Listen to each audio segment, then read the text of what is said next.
워치타워 조직의 제명 처분 조치는 그 흐름이나 방법에 있어서 그리스도와 그의 사도들의 방법이라기보다 1세기 유대 사회에서 권력을 쥐고 있던 종교 지도자들의 방법과 훨씬 더 부합하며 그 결과는 흔히 비극으로 이어진다. 이러한 제명 조치는 약간 변칙적이거나 단순히 몇 사람의 현지, 장로들의 편협한 생각에 따라 이루어지는 것이 아니라는 증거는 워치타워 협회의 봉사부에서 부친이 제명되었던 동북부의 한 청년에게 쓴 편지에서 볼 수 있는데, 아버지에게 씌워진 단 한 가지 혐의는 그가 워치타워의 특정 가르침을 성서적인 것으로 받아들이지 않았다는 점이다. 아들은 브루클린 본사에 보낸 편지에서 그의 여동생 부부는 이제 아버지와 모든 관계를 끊었으며 이것은 그의 부모에게 무례한 태도라고 느꼈다고 말했다. 그가 받은 편지는 여기에 제시하였다. 그의 이름과 주소는 사생활 침해에 대한 방지 요청으로 밝히지 않았다. 친애하는 형제 홍길동. 형제가 장로들이 해결할 수 없는 문제들로 고통을 겪고 있다고 말한 편지를 받았습니다. 형제의 아버지가 제명되었으며 그 결과로 누이와 매제가 아버지와 함께 교제할 수 없게 되었다고 형제는 실망하고 있습니다. 아버지가 제명되었다는 소식을 접하게 되어서 실로 유감스럽습니다. 그의 제명 조치를 받아들인다는 것은 계속 여호와를 충성스럽게 섬기는 사람들과의 사이에 성경적 장벽을 초래하였습니다.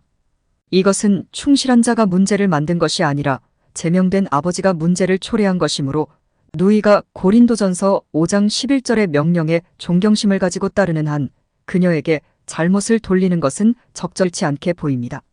제명된 자는 회중에게서 영적으로 잘려진 것입니다. 이전의 영적 유대 관계는 완전히 단절되었습니다. 현재 가족을 포함하여 그의 친척들에게 이것은 현실입니다. 따라서 가족 성원들은 가족이란 테두리의 연합을 인정하지만 더 이상 영적 친분을 제명된 가족이나 친척과는 유지될 수 없습니다. 형제와 형제의 누이는 아버지와 관련하여 필요한 가족 문제를 때때로 돌볼 필요가 있겠지만 어떤 근거를 가지고 정규적으로 교제되는 것이 금지되고 있습니다. 마지막으로 당부하는 것은 우리가 우리의 일시적 감정으로 인하여 그분의 충고와 지침을 무시한다면 어떤 사람에게도 유익하지 않을 것이며 하나님을 기쁘시게 할 수 없습니다.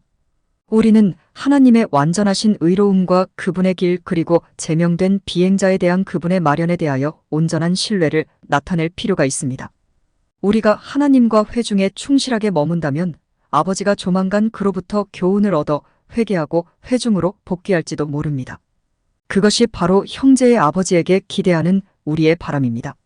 이렇게 하여 조직의 어떤 입장이나 가르침과 양심에 불일치는 이 아버지를 고린도전서 5장 11절에서 묘사된 성적으로 부도덕한 사람, 탐욕스러운 자, 강탈자, 우상 숭배자와 같은 수준으로 범주화시킨 악한 자로 분류한다. 가족 분열에 대한 모든 책임은 그에게로 넘어간다. 그러나 부인할 수 없는 사실은 거의 모든 경우에서 가족 분열이 제명되거나 절교된 사람의 가족들의 개인적인 감정에서 일어나는 것이 아니라 오로지 조직의 방침 때문에 일어난다는 점이다.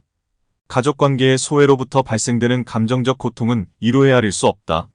매사추세츠주의 한 제명된 여성의 경우 메인주에 사는 그녀의 어머니가 중병에 걸려 80년대 중반 사망했다. 이 딸의 주소를 알면서도 증인 가족이나 장로들 모두 어머니의 병환이나 사망, 장례식에 대해 알리지 않았다. 그녀는 어머니가 이미 묻힌 후에야 그것을 처음 알게 되었다. 그녀는 죽어가는 어머니를 지켜보는 기회를 박탈당하고 어머니에 대한 자신의 사랑을 표현할 수 있는 기회도 갖지 못한 채 고문을 당하는 듯한 아픔은 도저히 사라지지 않을 것 같다고 말했다. 어떻게 이런 일들이 사랑의 하나님이나 그의 자애로운 아들의 속성과 조화될 수 있는가? 도대체 그러한 조치를 취하는 방식에 사람들이 이끌릴 만한 어떤 이유가 일이라도 있을 것인가? 장로들이 워치타워 정책을 적용하는 방식은 그것들을 율법으로 보고 있다는 점을 분명히 드러낸다. 조직 본부에 의해 야기된 경직된 태도는 장로들로 하여금 상황, 나이, 건강, 연합한 기간 등의 요소를 전혀 고려하지 않은 채 조직 규정의 철저한 준수를 우선시한다. 1982년 매사추세츠 메이너드 회중의 성원인 조지 웨스트 경우이다. 그는 고람에 걸렸고 말기 환자로서 조만간 입원이 필요할 정도로 건강이 악화되었다. 시간이 지남에 따라 그의 머리는 목뼈가 더 이상 무게를 견디지 못했기 때문에 새장과 같은 기구로 목을 지탱하는 지경이 되었다. 현지 장로들이 조지 웨스트가 수혈을 받았다는 이야기를 들었을 때 그의 악화된 건강 상태 때문에 그의 아내가 극구 반대하는데도 불구하고 그와의 대화를 위해서 여러 번 시도를 한 결과 마침내 어느 날 저녁 그들은 그를 만나는데 성공했고 신문을 하여 수혈을 받았다는 것을 인정받았다. 그가 수혈받은 이유는 무엇인가? 전초로부터 낳은 그의 자식들이 그가 죽어가고 있다는 소식을 듣고 전화를 걸어 중서부에서 병원으로 그를 방문하러 온다는 사실을 알렸다. 그는 어린 시절부터 그들을 보지 못했다. 그래서 마지막으로 아이들과 재회하기 위해 수혈을 통해 조금 더 생명을 연장하기로 결정했기 때문이다. 장로들은 그가 죽기 불과 며칠 전에 조지 웨스트를 제명하였다. 임종을 맞은 사람을 향해서 그런 조치를 한다는 것이 도대체 어떤 종류의 사고방식에서 나온 것인가? 아니면 그러한 조치가 깨끗한 회중을 위해 기여하고 있다고 생각할 수 있는 것일까? 그를 제명함으로써 가져올 수 있는 유일한 효과는 아마 장례식에 증인들이 가지 못하게 막는 것뿐이었다. 그러한 행동을 유발시키는 데에 대한 1차적인 책임을 누가 지고 있는지 다시 한번 똑바로 묻고 싶다. 장로들인가? 아닐 것이다. 그것은 분명히 본부에 앉아서 세상과 절연된 채 성경을 추측으로 해석하는 소수의 노인네들에게 있는 것이다. 이제 소개되는 퍼시아딩의 마음 아픈 사례는 국제본부 문간 계단에서 일어났기 때문에 이를 여실히 보여주고 있다. 1910년에 약 20세였던 캐나다 서부 출신인 퍼시는 러셀 목사의 글을 읽기 시작했고 6개월 만에 약 3,000페이지 분량의 자료를 읽었다. 그는 자신이 회원으로 있던 개신교 교회에서 나왔을 때 마을 사람들 사이에서는 이 새로운 믿음을 가진 사람이 혼자뿐인 상태였다. 그는 증거를 시작했으며 그 지역에서 2개의 그룹을 형성하였고 가까운 강에서 침례를 베풀었다. 그는 다음과 같이 기록하였다. 1918년에 나는 다니던 좋은 직장을 기꺼이 포기하고 콜포처가 되었다. 나의 구역은 주로 철도를 따라 알버타 남부에서 태평양 연안까지 수백 평방마일을 망라했다. 작은 책가방 2개를 들고 시골 구역 전역을 걸어다니면서 봉사했다. 나는 하루에 보통 15에서 25마일을 걸었다. 이 활동을 한 지 7년 후인 1925년 5월 25일 그는 워치 타워 본사에서 봉사하라는 부름을 받고 뉴욕 브루클린으로 갔다. 그러나 약 4년 후 러더포드 협회장직 아래에 전개되는 양상과 일부 행동은 퍼시로 하여금 환멸을 느끼게 했다. 그리하여 1929년에 그는 본부에서 일을 그만두고 그 후 56년 동안 브루클린의 한 회중과 연합하여 계속 활동적인 봉사자로 지냈다. 그 당시 일어난 일을 회상하며 다음과 같이 말하였다. 1925년 5월부터 1981년 12월까지 나는 같은 회중에서 지냈던 몇 명의 친구들에게 하나님의 말씀과 관련된 것에 대해 이야기한 이유로 제명되었다. 이것은 도저히 믿을 수 없는 일이었고 협회와 관련되어서는 치욕적인 처사였다. 사법위원회는 다른 회중의 또 다른 장로회로부터 편지를 받았다. 그들은 내 친구 한 명을 제명하였다. 그들은 그에게 성경에 대해 대화를 나눈 몇몇 사람들에 대해 자세히 신문했다. 그는 내 이름을 들먹이며 그들을 굴욕적으로 이야기했다. 그래서 나와 몇몇 사람들이 한 말이 포함된 이 편지를 내게 제시하면서 그것에 대해 해명해 달라는 요청이 있었다. 나는 위원회에 할 말이 없으며 나와 친구들 사이에 일어난 일은 엄밀히 말하면 사적인 일이지 그 외에 어떤 다른 사람의 일이 아니라고 말했다. 그들은 나에게 편지 4본을 주겠다고 약속했으나 결코 주지 않았다. 그리고 나서 그들은 신문을 하기 시작했는데 가장 중요한 것은 협회가 하나님의 조직이고 그 조직이 진리를 밝혀내고 있다고 믿는가 였다. 그래서 나는 하나님께서 진리를 이끌어내기 위해 조직을 사용하셨다는 사실은 하나님의 말씀에는 전혀 나타나지 않는다. 모세로부터 모든 예언자들을 거쳐 요한과 요한계시록에 이르기까지 그것은 항상 개인이었다. 라고 답변했다. 위원회 회의가 3번 열렸었는데 마지막은 베델에서 열렸다. 내가 제명이 되던 날 밤 해리 펠로야는 왕국 회관에서 연설을 하여 어떤 위원회 회의에서도 논의되지 않은 혐의, 즉 회중의 연합을 가로막는 혐의를 제시했다. 그는 175명의 사람들에게 나를 차갑게 소외시키라고 지시하면서 요한 2서 11절을 인용하였다. 집회가 끝난 후 모든 사람들이 나를 나병 환자처럼 피해서 밖으로 줄지어 나갔다. 퍼시는 91세로 건강이 좋지 않았다. 특정 성경 내용에 대한 그의 이해가 옳다고 생각하든 잘못되었다고 생각하든 간에 그가 회중적으로 혼란을 야기하고 있었기 때문이 아니라 친구들과의 사적인 대화 때문에 문제가 발생했다는 사실이다. 회중에서는 아무도 그가 선동자라는 불평이나 소문이 없었으며 다른 회중에서 친구들 사이에서의 성경에 관한 그의 사적인 발언에 대한 조사와 신문을 하게 한 편지의 결과로서만 문제가 되었다. 1982년 북동부로 가는 여행에서 나는 브루클린 6번가에 있는 그의 집을 방문하여 퍼시아 딩을 만났다. 그는 커다란 의자 옆에 겉보기에도 왜소한 모습으로 작고 허약해 보이는 사람이 나이와 병으로 매우 약해진 상태로 앉아 있었다. 나는 어떻게 직책도 특별한 영향력도 없는 그런 사람을 70여 년간의 연합에도 불구하고 평생의 모든 동료들로부터 제명되어 단절될 필요가 있다고 여겨질 정도로 위험한 사람으로 볼 수 있는지 도저히 이해되지 않을 정도로 의아했다. 그런 연약하고 나이든 사람을 위협적으로 여기려면 조직이 스스로를 확신하지 못하는 취약성을 느껴야 한다고 생각했다. 제명 처분이 그의 개인적인 환경에 끼친 영향에 대해 그는 다음과 같이 기록하였다.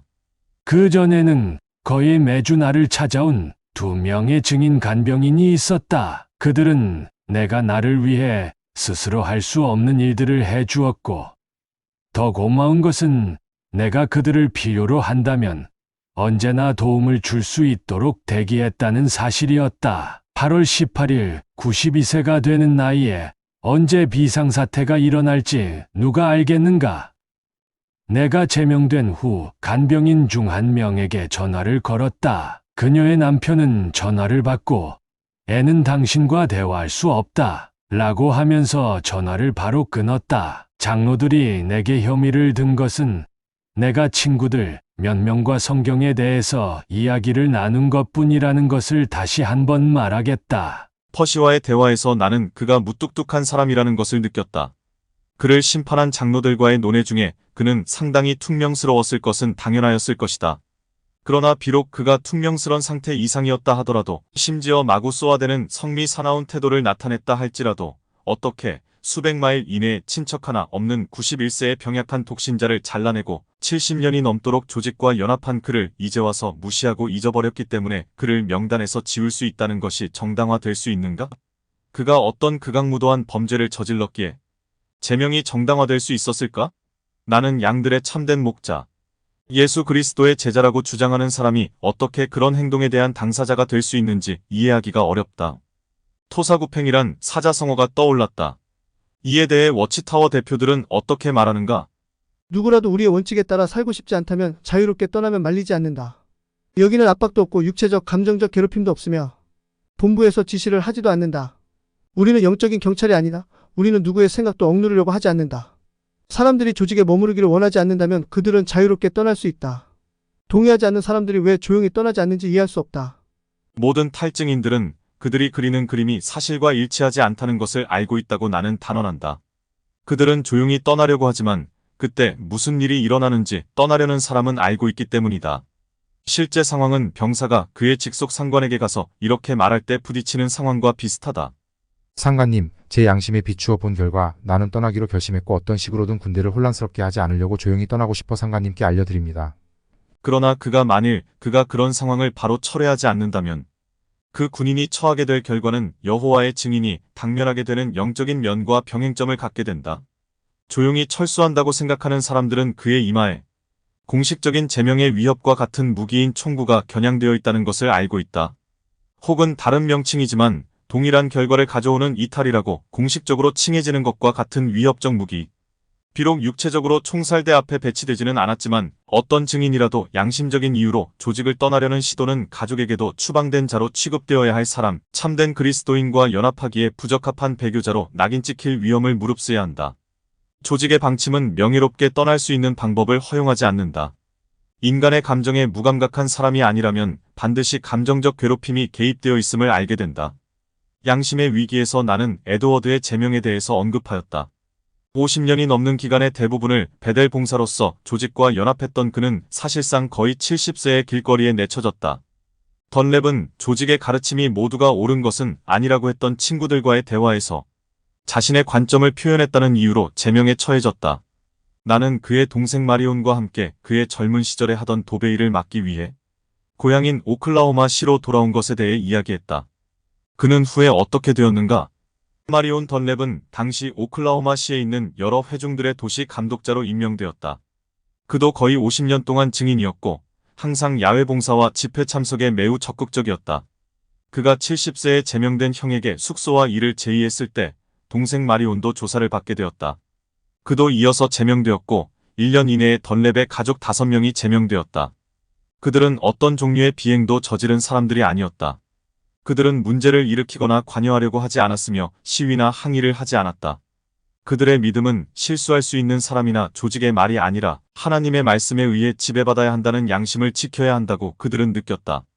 오클라호마 주립대학의 교수였던 또 한 명의 증인은 에드 던랩과 같은 가르치는 능력이 탁월한 사람이 그 능력을 발휘할 배출구가 없어야 한다는 사실이 정말 수치스럽다고 말했다. 그는 에드가 대학에서 몇 개의 수업을 맡도록 도왔다. 이 때문에 그는 장로들의 철저한 감시를 받게 되었고 이어서 곧 제명되었다. 많은 경우 제명된 자들이 집회 참석을 스스로 나가지 않은 것은 사실이지만 이것은 그들이 여호와의 증인들인 이전의 동료들과의 우정이나 대화를 중단하려는 의도를 반영한 것은 결코 아니었다. 그것은 그들이 그런 사람들을 거절하거나 그들에 대한 불편한 감정을 암시하는 것이 결코 아니었다.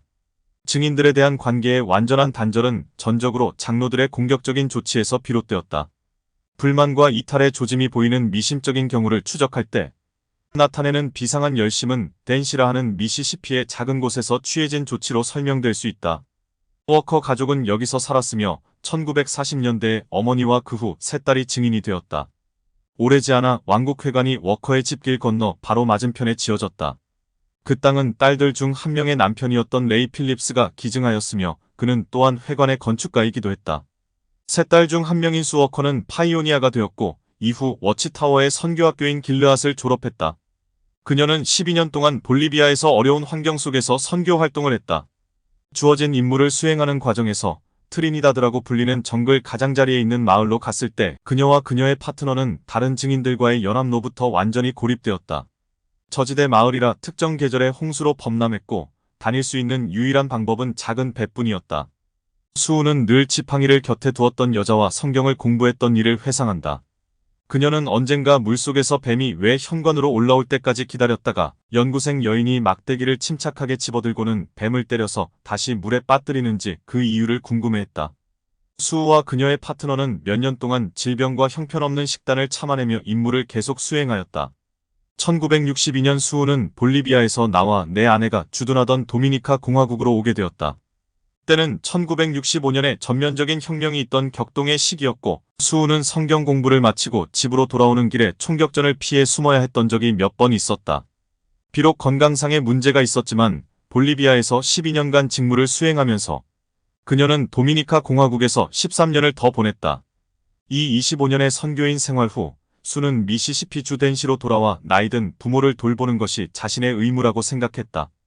그녀가 돌아왔을 때에도 계속해서 파이오니아로 봉사했지만 그녀는 여러 현지 증인들이 그녀가 임무를 포기한 것으로 오해하고 있다는 것을 알고서 낙담하였다.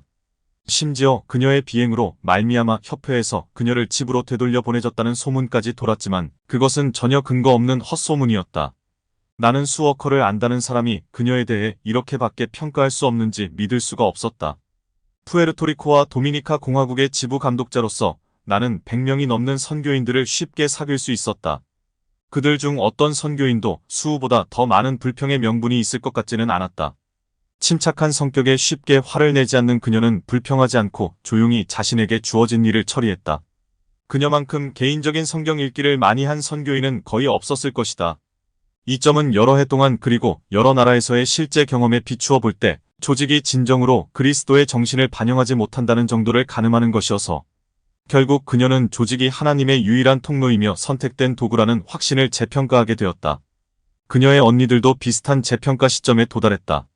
이에 취해진 것은 조직의 양떼를 치는 프로그램은 장로들이 성원들을 양떼로부터 방황한다고 간주할 때 흔히 작동되는 방식을 상당히 그래픽적으로 보여준다. 가장 먼저 이들의 주의를 끈 것은 수의 진려인 수 필립스였다. 협회의 가르침이 1세기의 좋은 소식을 정확하게 반영하지 않는다고 확신한 그녀는 조용히 집회 참석에서 멀어졌다. 지역 감독자와 순회 감독자 그리고 현지 장로가 그녀를 방문하여 그녀가 집회를 불참하는 이유에 대해 약 1시간 동안 물어보았다. 그녀는 자신의 심정을 설명했는데 성경에 대한 개인적인 연구를 많이 해왔기 때문에 더 이상 조직이 가르치는 일부 신앙을 양심적으로 지지할 수 없다고 했다. 몇 주 후 수는 여행을 마치고 돌아온 바로 그날인 1982년 1월 3일에 사법 청문회에 출석하라는 통지를 발견했다. 그녀는 중병에 걸려 집에 도착했고 같은 날 병원에 입원했다. 그녀가 떠날 수 있을 만큼 회복되기 12일 전이었다. 그 기간 동안 2명의 여성 증인이 어머니께 전화를 걸어 그녀의 안부에 대해 물어보았지만 현지 증인 중 아무도 그녀의 병실을 방문하지는 않았다. 수는 금요일에 집으로 돌아왔다. 병원에서 퇴원한 지 정확히 이틀이 지난 일요일 한 현지 장로가 그녀에게 전화를 걸어 사법 청문회 날짜를 새로 정하게 했다.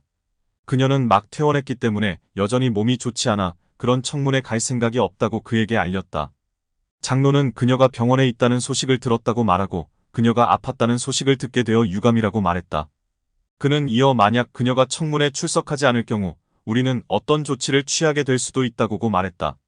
3일 후 수는 회중에 그리고 그녀와 친했던 사람들에게 이렇게 편지를 썼다. 1년 넘게 나는 하나님의 말씀인 성경을 매우 부지런히 읽고 연구해왔다. 평생 이렇게 많은 시간과 생각, 기도를 성경 공부에 바친 적이 없었다. 내가 배우기 시작한 것과 보기 시작한 것이 내 삶의 방향을 바꾸게 했다. 내가 내린 결정은 많은 공부와 생각 그리고 기도 끝에 내린 것이다. 그 결정들은 하룻밤 사이에 내린 결정이 아니었다. 나는 여호와 하나님과 예수 그리스도를 매우 사랑하며 그들을 실망시키는 어떤 일도 하고 싶지 않다. 나는 그리스도인의 길을 가장 훌륭하고 보람 있는 삶의 방법으로 전폭적으로 지지한다. 나는 나 자신을 위하여 다른 생활 방식을 원하지 않는다. 나는 성경을 영감을 받은 하나님의 말씀으로 받아들인다. 그리고 내 삶의 지침서로 받아들인다. 예수 그리스도에 대한 좋은 소식. 예수 그리스도가 모든 인류를 위해 무엇을 했는지, 그리고 예수 그리스도에 대한 믿음을 행사하는 모든 이들에게 어떤 의미가 있을지 내게는 가장 놀랍고 흥미진진한 소식이. 어떤 그리스도인이라도 여호와 하나님, 예수 그리스도, 성경, 좋은 소식, 그리스도 정신의 방식 등에 대한 충성이 다른 모든 것들보다 우선되어야 한다. 나의 충성심과 지지는 이 모든 것에 전적으로 달려있다. 여러 달 동안의 성경 공부와 많은 기도 끝에 나는 내가 이전에 믿었던 것들이 전혀 성경적이 아니라는 결론에 도달했다. 그리스도인으로서 이루어져야 할 변화가 있다는 것을 보았으며 내가 더 이상 지지할 수 없는 것들이 있었다. 편지를 받은 지 며칠 후 장로들은 댄시에서 모이는 여호와의 증인 멘티 회중에 수 필립스가 비그리스도인의 행위로 인해 제명되었다고 발표했다. 멘티 회중이라는 서명만으로 된 이런 취지의 메모가 그녀의 집으로 보내졌다. 조직에 동의하지 않는 사람은 자존심, 반항심, 겸손 부족으로 인하여 호별 방문 활동에서 벗어나고자 하는 욕구, 그리고 이와 유사한 혐의 등의 부정적인 감정에서 동기부여를 받는다는 점을 워치타워 출판물에서 자주 암시하고 있다. 물론 그런 종류의 사람들이 있을 수 있다는 것을 나는 의심하지는 않는다. 하지만 이것이 근거도 없이 여러 사례에서 모두 적용될 수 있는 것은 결코 아니다. 수 필립스의 이모인 전 선교인 수워커에 대해서 이루어진 조직의 조치는 잘못된 것임에 너무 분명하였다. 40년이 넘는 기간 동안 그녀는 그 지역의 장로들과 여행하는 감독자들을 포함하여 그 누구보다도 호별 방문 전도 봉사에 훨씬 더 많은 시간을 바친 헌신적인 증인이었다는 사실은 의심의 여지가 없다. 선교에서 돌아온 그녀는 그때까지 멘티 회중과 연합하여 활동적이었으며 정기적으로 집회에 참석했으며 적극적으로 증거 활동을 했으며 관심 있는 사람들과 가정성서 연구를 했다. 그러나 조카 딸의 조직적인 관계가 제명에 이른 것에 비추어 보았을 때 그녀는 이제 문제의 결정을 요구하는 단계에 이르렀다고 느꼈다. 그녀는 조카 딸에게 그들이 쫓아올 다음 사람은 나야 라고 말했다. 그래서 그녀는 탈퇴서를 쓰고 일요일에 집에서 나와 길을 건너 왕국 회관으로 가서 장로들에게 개인적으로 사본 한 부씩을 건네주었다. 수워커는 당시 63세였다. 그녀는 그중 42년을 증인으로 보냈고 35년은 전시간 봉사자로 봉사했으며 이 중 25년은 외국에서 선교 활동으로 보냈다. 그녀는 결혼도 하지 않아 자녀 없이 지냈어야 했고 여러 번 배고픔을 견뎌야 했고 미개인 지역에서 수고하였으며 성경의 원칙과 밀접한 조화를 이루며 삶을 꾸준히 추구하여 왔다. 그런 사람을 회중 내에 보유하여 그녀와 연합하며 그녀의 모범을 따르는 것이 결코 손실이 아니라고 생각하는 것이 정상적이 아닌가? 수워커의 탈퇴 발표에 이은 후속 조치들은 무엇보다 조직의 독선적 영을 더욱 드러내는 것이다. 몇 달 전 언니 룰루와 남편 수 필립스의 부모는 댄시 지역에서 미시시피 걸프 코스트 지역으로 이사했다. 조직에 대한 인식이 마음 깊이 각인되었고 이로 인해 발생할 수 있는 결과에 대해 충분히 알고 있었기 때문에 그들은 의도적으로 멘티 회중의 장로들에게 미래의 주소를 알려주지 않았고 롱비치에 있는 새로운 장소에 도착하자 그곳의 회중에서 일부러 가명으로 머물려고 했다. 이것은 그들이 조용히 떠나서 대립적인 신문이나 사법 절차의 불쾌함을 피하고자 했던 것이다. 그러나 멘티 회중에서 그들의 딸을 제명한 지 얼마 되지 않아 미시시피주의 롱비치 회중에서 온 2명의 장로들, 전혀 예기치 않은 사람들, 완전히 뜻밖의 사람들이 예고도 없이 그들의 문 앞에 나타났을 때 그들은 깜짝 놀랐다. 그들은 믿음에 대해 질문하면서 이탈한 딸처럼 동일하게 생각하는지 물었다. 그들은 그렇다고 대답했다. 수일 내에 사법부 청문회에 참석하라는 통지가 왔다. 그들은 그런 청문회 경험을 하고 싶지 않다고 말했으며 그들 역시 제명되었다. 브루클린 본부의 로버트 발저를 포함한 협회의 대표들은 조용히 떠나야 한다고 주장하는데 과연 그렇게 할 수 있는 방법이 가능한지 궁금하다. 이 60대 후반의 부부가 어떤 회중과도 아무런 연고도 없이 조용히 눈에 띄지 않게 살기 위해 노력했다는 점에서 장로들의 이러한 조치가 조직 청결 유지를 위해 필요하다는 주장이 과연 옳은 것인가? 왜 워치타워 조직은 명예롭게 떠나고자 하는 사람에게 먹칠을 하려 하는가? 1987년 9월 1일 파수대에 알려야 할 때 언제인가? 라는 제목의 기사에서 어떤 정보가 기존의 기준을 위반하는 것을 의미하는 경우에도 심지어 기밀 문서나 정보에 정통한 의사, 병원, 간호사, 변호사나 전문직에 종사하는 사람의 경우와 같이 직장 내의 기밀 서약을 의미한다고 해도 증인은 알릴 책임이 있다는 공식 입장을 밝히고 있다. 조직 규정에 위반되는 사항을 장로에게 알리는 것에는 흔히 제명에 해당되는 비행이라 볼 수 있는 것이 포함된다. 범죄자는 장로에게 자신의 탈선을 고백하여 조언을 구해야 하지만 이것이 이루어지지 않을 경우 그 탈선을 알고 있는 증인은 그 사실을 장로에게 보고해야 한다. 오직 한 분야에서만 신성불가침으로 간주되는 기밀성이라 하더라도 조직의 규정 자체에 문제시될 때는 사법청문회에서 장로들에 의해 열리는 모임에 이 문제를 포함하게 된다. 1985년 8월 19일 텍사스주 플라노의 제럴드 L. 블록 박사가 쓴 논문의 내용은 증인들이 결과의 심각성, 즉 자기 자신뿐만 아니라 다른 사람들에게도 그 영향이 미치는 심각성에도 불구하고 장로회에 대한 정보 제공자로서 행동할 것을 강요받고 있다는 사실을 실로 느끼지 않을 수 없음을 분명히 하고 있다. 블록 박사는 수년 동안 그의 환자였고 가족 친구였던 젊은 증인을 고용했다고 한다. 그는 토니를 착하고 명랑한 일꾼으로 묘사한다. 다른 여성 증인이 그의 사무실로 오기 전까지는 모든 것이 평온했다. 그녀는 텍사스주 휴스턴의 한 술집에 갔다가 여러 남성에게 성폭행을 당했고 임질에 걸렸다고 주장했다. 그녀는 다른 의사를 방문했고 이제 그녀는 병이 완쾌되었는지 알아보기 위해 후속 진찰이 이루어지기를 원했다.